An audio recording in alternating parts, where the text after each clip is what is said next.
Hello everyone, welcome to my YouTube channel. दोस्तों, इस video में हम लोग बात करेंगे वन लाइनर प्रश्न की जो सीडीपी के हैं। और ये जो जितने भी प्रश्न हैं, ये जितने भी क्वेश्चन हैं, वो आपके सीटेट के लिए भी, केवीएस के लिए भी, सुपर टेट के लिए भी, यानी कि कहने का मतलब है जितने भी टीचिंग एग्ज़ाम हैं तो वहाँ के प्रश्न इसमें लिए गए हैं। तो ये सभी टीचिंग एग्ज़ाम के लिए बहुत ही ज़रूरी है और बहुत ही महत्वपूर्ण है। चलिए बिना किसी देरी के स्टार्ट करते हैं।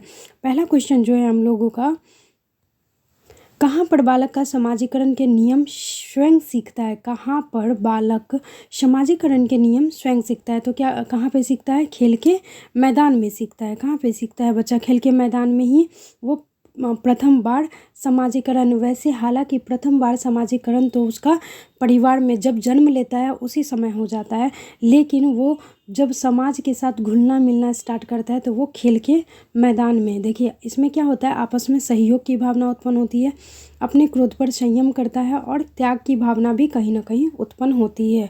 नेक्स्ट क्वेश्चन है, बालक में नकारात्मक सोच कौन सी अवस्था में उत्पन्न हो जाती है? तो ये है किशोरावस्था। क्षेत्र सिद्धांत किस विद्वान ने दिया है? तो ये याद रखिएगा। देखिए ये बहुत सारे ऐसे क्वेश्चन इस पे मिलेंगे जो आपके बुक में नहीं दिया रहता है, तो याद रखिएगा। Kurt Lewin. क्षेत्र सिद्धांत किस विद्वान ने दिया है? तो कर्ट लेविन ने दिया है।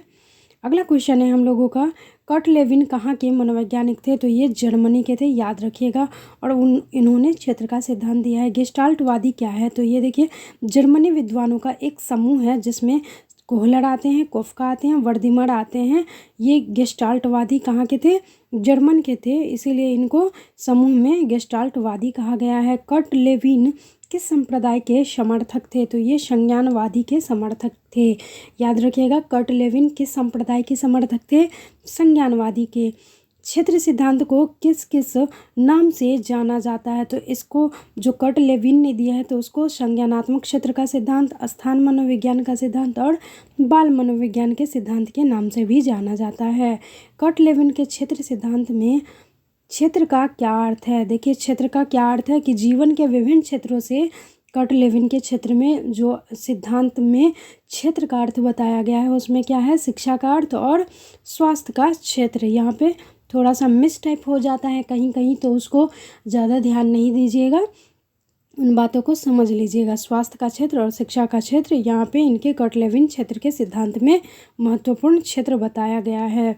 अधिगम का श्रेणी क्रम सिद्धांत किसने दिया है? तो देखिए ये सब रॉबर्ट गेने ने दिया है। अधिगम का श्रेणी क्रम सिद्धांत किसने दिया है? रॉबर्ट गेने ने दिया है। रॉबर्ट गेने किस संप्रदाय के समर्थक थे? तो ये भी थे संज्ञानवादी के।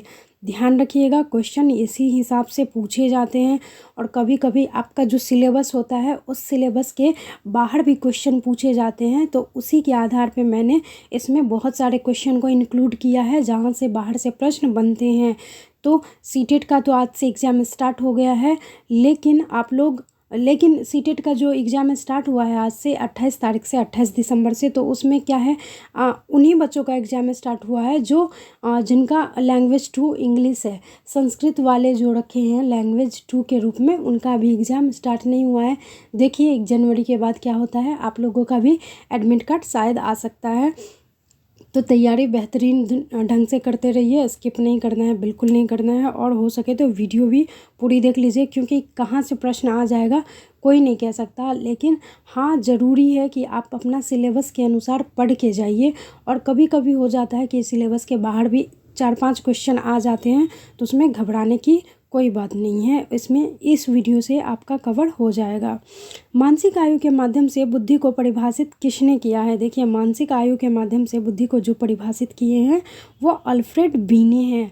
इन्होंने बताया कि बुद्धि 2 प्रकार की होती है, एक होता है मानसिक आयु बुद्धि और एक होता है वास्तविक आयु बुद्धि। अल्फ्रेड बीने किस देश के निवासी थे? तो ये थे फ्रांस के निवासी।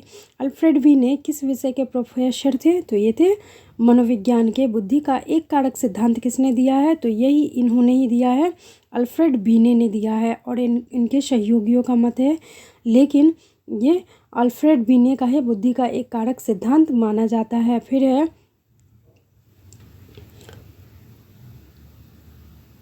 ये देखिए इसके सहयोगियों का नाम है एस्टर्न, टर्मन, साइमन, लेकिन मूल रूप से जो बुद्धि का एक कारक सिद्धांत है वो अल्फ्रेड बीने का ही है, ठीक है।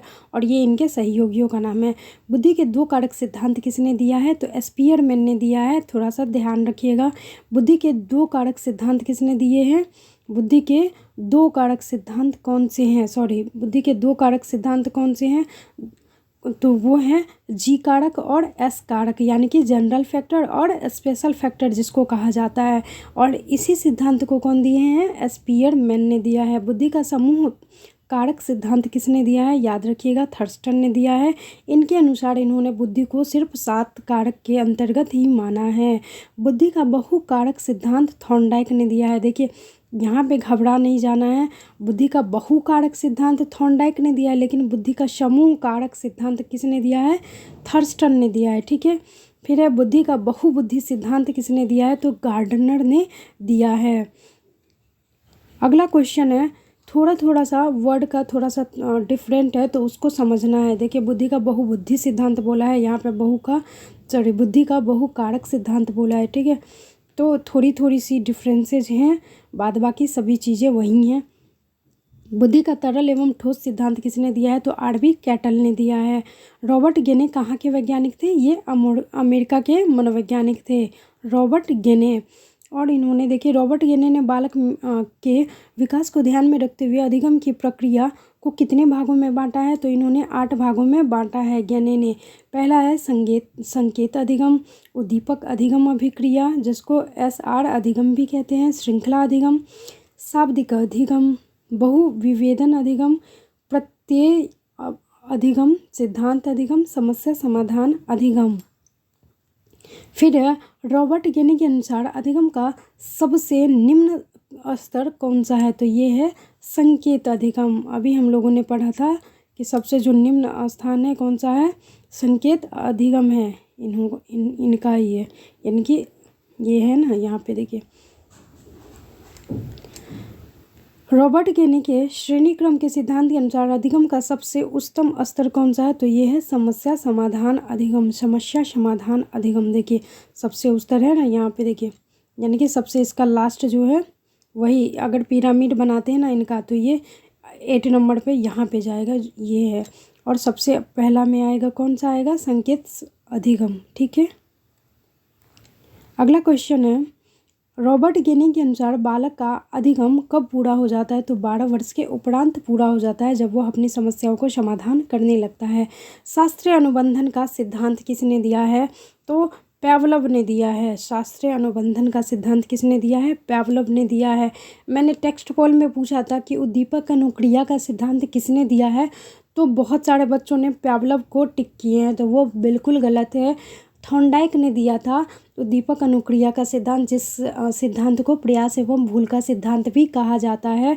और पैवलव ने दिया था क्लासिकल कंडीशनिंग थ्योरी, जिसको शास्त्रीय अनुबंधन का सिद्धांत कहते हैं। तो थोड़ा सा डिफरेंसेज होता है, लेकिन अगर आप ध्यान नहीं दीजिएगा तो फिर भटक जाइएगा क्वेश्चन के आंसर को टिक करने में। तो थोड़ा सा ध्यान दीजिए, बाद बाकी क्वेश्चन में कुछ ज़्यादा इतना हार्ड रहता नहीं है कि जिससे आप लोगों का मन घबराने लगता है। थोड़ा सा पहले प्रश्न को ध्यान से पढ़िए कि क्वेश्चन क्या कह रहा है और क्वेश्चन के अकॉर्डिंग ही आंसर दीजिए।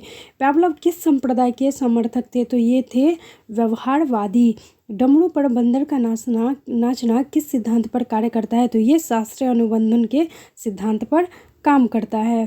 खेतों में बीजुका का खड़ा करना, बीजुका समझते हैं, जो मतलब खेत में नहीं रखा जाता है, काली पट्टी मुंह में लगा मतलब होता है एक होता है ना, इस हिसाब से ऐसे करके काला काला चूना वगैरह सब लगा दिया जाता है, तो उसी को कहते हैं बीजुका। ऐसे रहता है, देखे होंगे आप लोग, गांव देहात में होते रहता है ये, अक्सर खेतों में रहता है।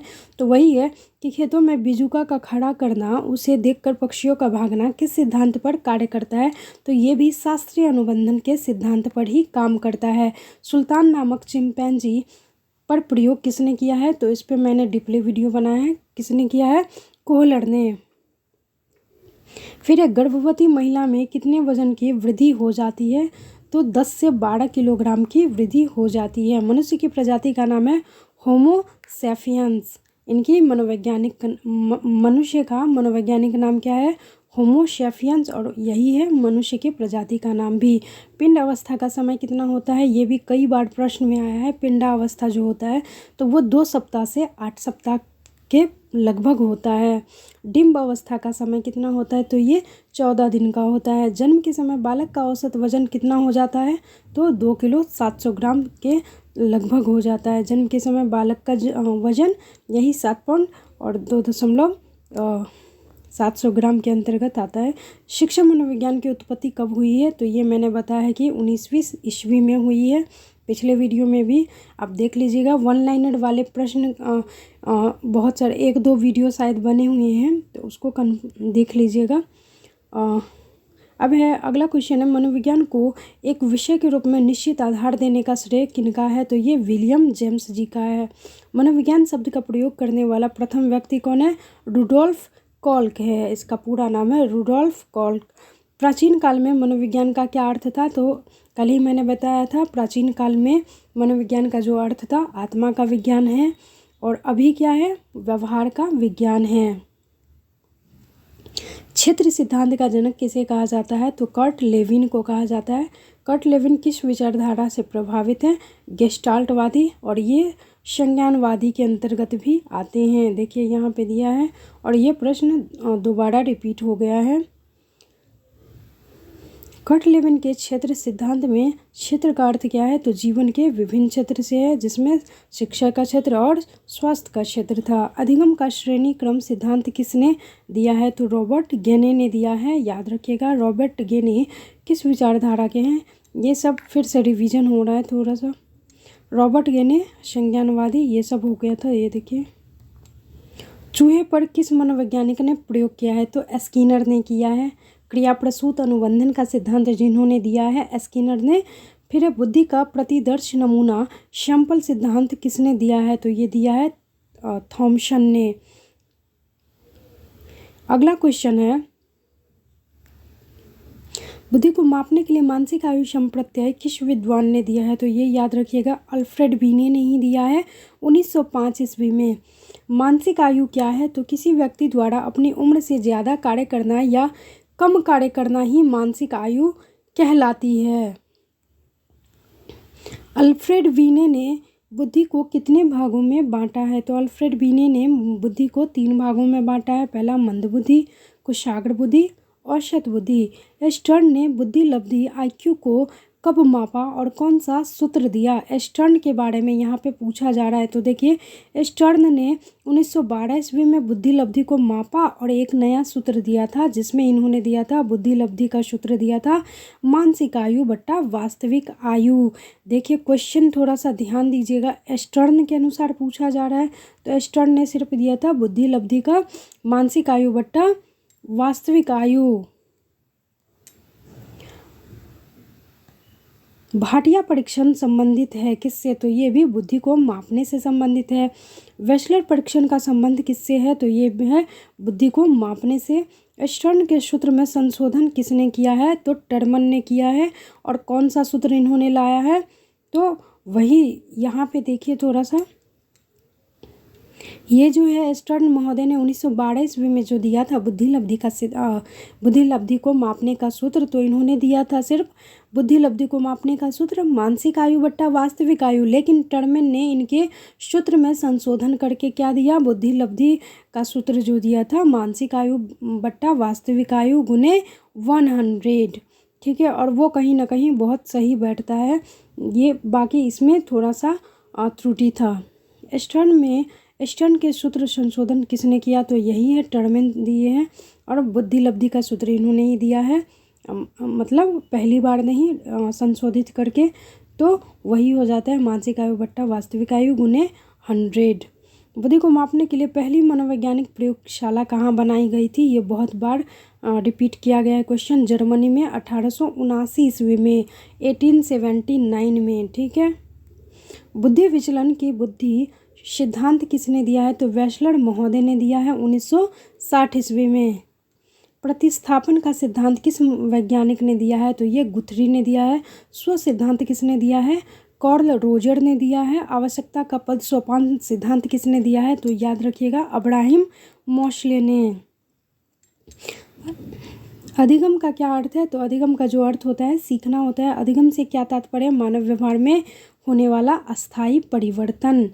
अधिगम पूर्ण कब होगा, मानव व्यवहार में अस्थायी परिवर्तन जब आ जाता है तब वो अधिगम पूर्ण हो जाता है। संज्ञान क्या होता है, तो संज्ञान किसी ज्ञान को ग्रहण करना ही संज्ञान होता है। व्यवहारवादी मनोविज्ञान के जनक कौन माने जाते हैं, इनको भी याद रखिएगा, वॉटसन है। मनोविज्ञान के जनक सिगमंड फ्राइड है। मनोविज्ञान के जनक कौन है, सिगमंड फ्राइड है, याद रखिएगा। देखिए ये कुछ चीज़ें हैं ना मनोविज्ञान के जनक, जैसे इनको बना दिया गया सिगमंड फ्राइड को, तो जो प्रारंभ में आप लोगों ने पढ़ा होगा तो उस पर थोड़ा सा संशोधन करके बहुत सारी बातें हुई होती है, उसके बाद संशोधन करके अंत में किसी का नाम दिया जाता है। तो यहाँ पे मनोविज्ञान के जनक इनको सिगमंड फ्राइड को माना गया है। तो ठीक है, मनोविज्ञान। फिर अगला क्वेश्चन है, मनोविश्लेषणात्मक मनोविज्ञान के जनक कौन है, तो ये है सिगमंड फ्राइड। इसको याद रखिएगा, ये क्वेश्चन बहुत बार आया है। मनोविश्लेषणात्मक सिद्धांत मनोविज्ञान के जनक कौन है, या मनोविश्लेषणात्मक मनोवैज्ञानिक कौन है, तो सिगमंड फ्राइड है, जिन्होंने अहम इदम बड़ाहम दिया था। शिक्षा का निःशुल्क एवं अनिवार्य शिक्षा अधिनियम के तहत कितने वर्षों के बच्चे को निःशुल्क शिक्षा दी जाती है, तो ये 6 से 14 वर्ष के बच्चे को। और कितने अनुच्छेद में, तो 21A के अनुच्छेद में। शिक्षा के मौलिक अधिकार संविधान के किस अनुच्छेद से लिया गया है, देखिए अभी मैंने कहा था अनुच्छेद 21A 2002 में ये और संशोधन हुआ था। 86वां संशोधन है, 46वां नहीं है, 86वां संशोधन है, 86। ठीक है। CBSE कब बना था, तो ये बना था 1929 ईस्वी में। एक कक्षा में शिक्षक और छात्र का अनुपात होना चाहिए, तो 1:40 होने चाहिए, ये भी मैंने बताया था। शिक्षकों के लिए रिफ्रेशर कोर्स का आयोजन कौन करता है, तो CBSE बोर्ड करती है। शिक्षा मनोविज्ञान का उद्देश्य क्या है, तो बालकों का सर्वांगीण विकास है। अज्ञात से ज्ञात की ओर कौन सी विधि होती है, तो ये होती है विश्लेषण विधि। ज्ञात से अज्ञात की ओर कौन सी विधि होती है, तो ये होती है संश्लेषण विधि। सामान्य से विशिष्ट की ओर कौन सी विधि होती है, तो ये होता है आगमन विधि। विशिष्ट से सामान्य की ओर कौन सी विधि होती है, तो ये होती है निगमन विधि। लिखावट से संबंधित लिखने की योग्यता में कमी किसका लक्षण है, तो याद रखिएगा डिस्ग्राफिया। शब्दों में अक्षरों के क्रम को पढ़ने में कठिनाई का अनुभव करना, अक्षर चाक्षुष स्मृति का ह्रास करना, ये जो है डिसलेक्सिया से संबंधित है। यानी कि बच्चे को पढ़ने में कहीं ना कहीं दिक्कत आ रही है तो डिसलेक्सिया, पढ़ने लिखने में दिक्कत आ रही है तो डिसग्राफिया, और गणित में दिक्कत आ रही है तो डिसकैलकुलिया, याद रखिएगा। भाषा अवबोधन से संबंधित विकार है तो भाषा घात होता है वो। अगर भाषा को समझने से कोई विकार उत्पन्न होता है तो वो भाषा घात उसको कहते हैं, याद रखिएगा। शरीर रूप से अक्षम बच्चों को सामान्यतः होता है डिसग्राफिया। शारीरिक रूप से अक्षम बच्चों को सामान्यतः डिसग्राफिया होता है। लेकिन इतना याद रखिएगा, लेखन संबंधी जो विकार उत्पन्न होता है उसको डिसग्राफिया के अंतर्गत अत्यधिक रखा जाता है। ठीक है।